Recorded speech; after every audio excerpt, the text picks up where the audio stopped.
तो आज हम देखने वाले हैं वन पीस चैप्टर 1115 की कंप्लीट डिटेल। तो आते हैं सीधे वीडियो पर। चैप्टर फिर से स्टार्ट हुआ है रिएक्शन से, जहां पर सारी दुनिया वेगापंक के मैसेज से शॉक होकर अलग अलग रिएक्शन दे रही है। और वानो कुनी में मोमोनोस्के को एक डेंडेन मुशी मिला है जो कि ओरोची समा का है, और उसके साथ किनेमोन भी है, और ओतामा और शिनोबु डांगोस खा रहे हैं। तो यहाँ पर मोमोनोस्के कहता है कि जॉय बॉय तुम भी पायरेट हो, ठीक लुफी की तरह। फिर किनेमोन मोमोनोस्के से पूछता है, लॉर्ड मोमोनोस्के क्या तुम जॉय बॉय नाम के आदमी को जानते हो? फिर सीन कट होकर आता है G4 मरीन पर, जहाँ पर डेमारो ब्लैक को कैद करके रखा गया है, और ये लोग अब किड के क्रू की कॉपी कर रहे हैं और डेमारो बना है किड। फिर ये फेक किड का फेक क्रू आपस में बात करता है कि कौन ज्यादा स्ट्रांग है, जॉय बॉय या फिर हमारा कैप्टन। तो इस पर किड यानी डेमारो जवाब देता है कि जॉय बॉय तो मर चुका है, इसलिए तुम लोग उससे मुझे कंपेयर मत करो। और यहाँ पर वेगापंक का मैसेज अभी भी चल रहा है, और डोरी और ब्रोगी और लुफी अभी भी वॉरकरी से भाग रहे हैं। और फिर वेगापंक कहता है कि जॉय बॉय को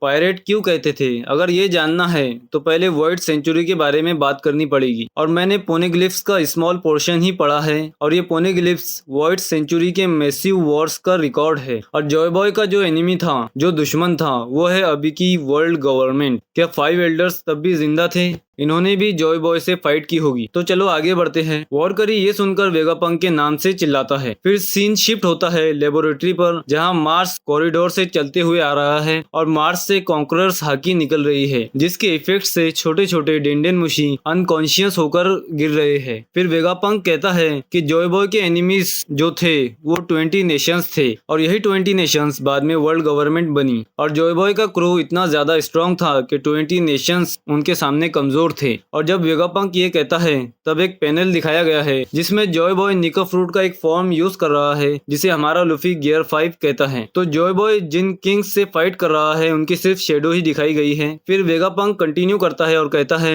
कि मेरे पास इस वॉर के बारे में ज्यादा इन्फॉर्मेशन तो नहीं है, इसलिए मैं ये नहीं बता सकता कि इस वॉर का रीजन क्या रहा होगा, लेकिन मैं उसके रीजन को clash of two types of ideas के जरिए समझा सकता हूँ, और दोनों साइड में से किसी को भी अच्छा या बुरा नहीं कह सकता। फिर सीन शिफ्ट होता है जोऊ पर, जहां पर कुछ मिंग्स दिखाए गए हैं, और कैरोट भी है एक न्यू लुक में, और वांडा ने एक मस्कीटियर वाला ड्रेस पहना है, और जोऊ भी वेगापंक को ही सुन रहा है। और फिर वेगापंक कहता है कि जैसा कि मैंने मेंशन किया है कि जॉय बॉय जिस नेशन में पैदा हुआ था वो एक मिस्टीरियस नेशन था, जो कि 900 साल पहले एग्जिस्ट करता था, और वर्ल्ड सेंचुरी में जो वेपन्स यूज किए जाते थे वो आज की टेक्नोलॉजी से क्रिएट करना मुश्किल है। फिर सीन शिफ्ट होता है फ्रॉक्सी पैरेट पर, जो अपनी टूटी फूटी बोट पर ही वेगापंक का मैसेज सुन रहे हैं। फ्रॉक्सी पैरेट कहते हैं कि ये क्या बकवास कर रहा है पीनट के सर वाला। फिर पोर्च कहता है कि बॉस मुझे भूख लगी है, और फिर वेगापंक कहता है कि वहीं से हमारी प्रॉब्लम की जड़ निकलती है। फिर एगहेड आइलैंड पर आ जाते हैं, और एडिसन स्टेसी को भागने के लिए पूछता है और कहता है कि तुम्हें हैरियर की फिक्र करने की जरूरत नहीं है, क्योंकि अब ये 5 एल्डर्स के सामने यूजलेस है। फिर सीन शिफ्ट होता है नामी के ग्रुप पर, और नामी कहती है कि उन्हें जल्दी करनी होगी क्योंकि मरीन्स की शिप एल्बफ को घेर रही है। और फिर हमें जोरो और जिम्बे भी दिखाए जाते हैं, और वो दोनों लगभग शिप के पास पहुंच चुके हैं। फिर स्टेसी पर वापस आते हैं, जो कि बहुत सैड है और काकू के बारे में बात कर रही है। स्टेसी कहती है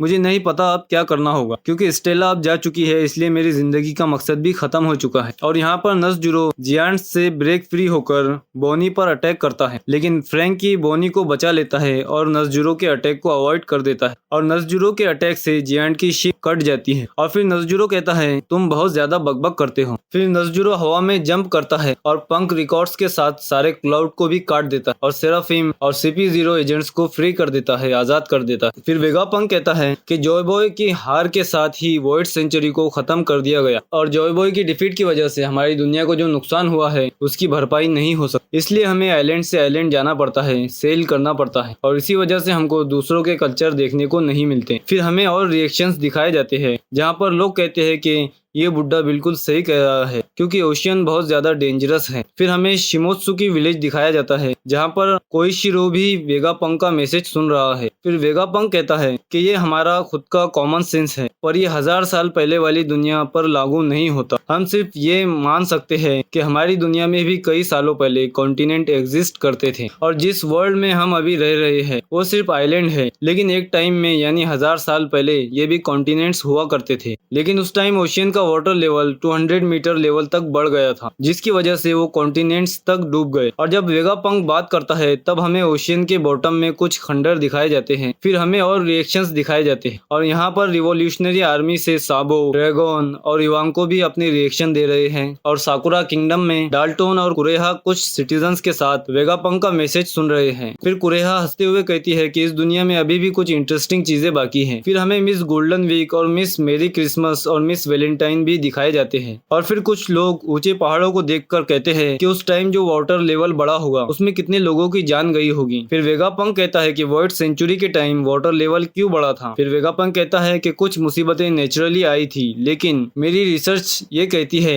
कि 100 सालों में इतना चेंज नहीं आ सकता और मुझे लगता है कि वो डिजास्टर किसी इंसान ने ही क्रिएट किए होंगे। ये सुनकर मॉर्गन कहता है कि ये तो इम्पॉसिबल है, मुझे इसके शब्दों पर विश्वास नहीं हो रहा। और फिर वीवी उसके मुंह पर हाथ रखकर उसे चुप करा देती है। फिर हमें वॉरकरी, मार्स और सैटर्न का फेस दिखाया जाता है जब वेगापंक अपने लास्ट वर्ड्स कहता है। फिर वेगापंक कहता है कि वो वेपन अभी भी मौजूद है जिसने 800 साल पहले सारी दुनिया को डुबाया और वो लोग इंतजार कर रहे हैं कि कब उस वेपन को यूज कर सके। फिर सीन शिफ्ट होता है मेरी जियोस पर, जो कि लास्ट पेज है और इमू यहाँ पर मौजूद है स्टील शेडो और इमू अभी भी बटरफ्लाई से खेल रही है। और यहाँ पर चैप्टर खत्म होता है और वेगापंक कहता है कि वॉइड सेंचुरी में जो वॉर हुई थी वो अभी भी चल रही है और नेक्स्ट वीक कोई ब्रेक नहीं है। और तुम लोग सब्सक्राइब करना मत भूलना।